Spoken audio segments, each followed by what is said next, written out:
Hello guys, আজ সকাল সকাল সব কাজ সেরে দেখো কলেজে গেছি।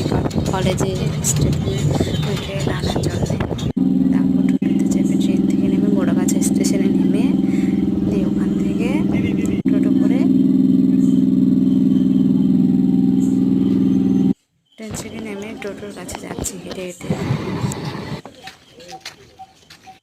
এখন টোটো চেপে দেখো যাচ্ছি, আমাকে কিছুটা আগে নামিয়ে দিলে এখন হেঁটে হেঁটে কলেজে চলে এসেছি। দেখা যায় আমাদের কলেজ মোড়াগাছা গভর্নমেন্ট কলেজ। কতটা জায়গা নিয়ে অনেকটা সুন্দর কলেজ, আর কলেজে কি সুন্দর ফুল ফুটেছে গাছে। একটু ভিডিও করলাম। আমার একটা প্রবলেম হচ্ছিলো বলে স্যার আমাকে একটু বসিয়ে রাখলো যে বসো, কাজ অনেকে ছিল তাদের বইগুলো দিয়ে আমাকে বই দিল। দেখো কত বই এখানে। স্যার আসলাম, একটা সেলফি তুললাম, স্যার চলে যাওয়ার পর দিয়ে কলেজ থেকে বেরিয়ে পড়েছি বাড়ি ফেরার জন্যে।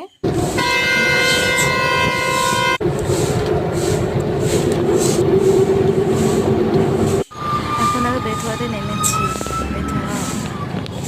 বেথুয়া ধরি থেকে একটা ব্যাগের দোকানে গেলাম, ব্যাগের দোকান থেকে ছেলের জন্য কোল্ড ড্রিঙ্কস কুরকুরে নিয়ে